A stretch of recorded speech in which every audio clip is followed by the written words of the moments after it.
Hi friends, welcome to my channel. నేను snack item చేశానండి. వెరైటీగా చేశాను, చాలా బాగా కుదిరింది. కొత్తగా నేర్చుకునే వాళ్ళు కూడా చేసుకోవచ్చు, వాళ్ళకి కూడా చాలా ఈజీగా చేసుకోవచ్చు. స్నాక్ ఐటమ్ కావాల్సిన పదార్థాలు వర్షం పడుతుందండి. ఈ వర్షానికి ఏమైనా తినాలనిపించింది, స్నాక్ ఐటమ్ చేస్తున్నాను. పల్లీలు వేయించుకొని పొట్టలుసుకొని, పల్లీలు, పుట్నాల పప్పు, ఉప్పు, కారం, ధనియా పొడి, కొత్తిమీర, క్యారెట్, పచ్చిమిరపకాయలు, ఉల్లిపాయ ఇవన్నీ వేసుకున్నాను. బ్రింగో ప్యాకెట్లు అవి 2 తెచ్చాను. అవి చిప్స్, అవి 2 ప్యాకెట్లు ఓపెన్ చేసి అలా వేసేసాను. ముక్కలు ముక్కలుగా చేసి ఒక నిమ్మకాయ, పెద్ద నిమ్మకాయ తీసుకొని నిమ్మకాయ పిండుకున్నాను. ఆ నిమ్మకాయ వేసి కలుపుకున్నాను. చాలా సూపర్గా వచ్చినాయి. చాలా ఈజీగా త్వరగా అయిపోయే రెసిపీ అండి. చాలా టేస్టీగా సూపర్గా బాగా కుదిరింది.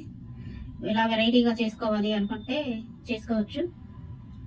ఎక్కువైద్దామని నిమ్మరసం కొంచెం ఉంచానండి, అది కూడా పట్టిద్ది అనిపించి మళ్ళీ వేసేసాను. తర్వాత కలిపినాక టేస్ట్ చేశాను, చాలా బాగా వచ్చాయి, చాలా బాగుంది. ఒక చిన్న డౌట్ వస్తుందండి. కారం 2 స్పూన్లు వేసాను, కొంచెమే ఉప్పు వేసాను. ఎందుకు వేసానంటే అది మసాలా కారం అండి, అంటే సాంబార్ కారం ఉప్పు ఉంటుందండి. ఎక్కువ వేస్తే ఉప్పు ఎక్కువ అవుతుందని మామూలుగా కొంచెమే వేసాను. సూపర్గా ఉంది, మీరు కూడా ట్రై చేయండి ఒకసారి.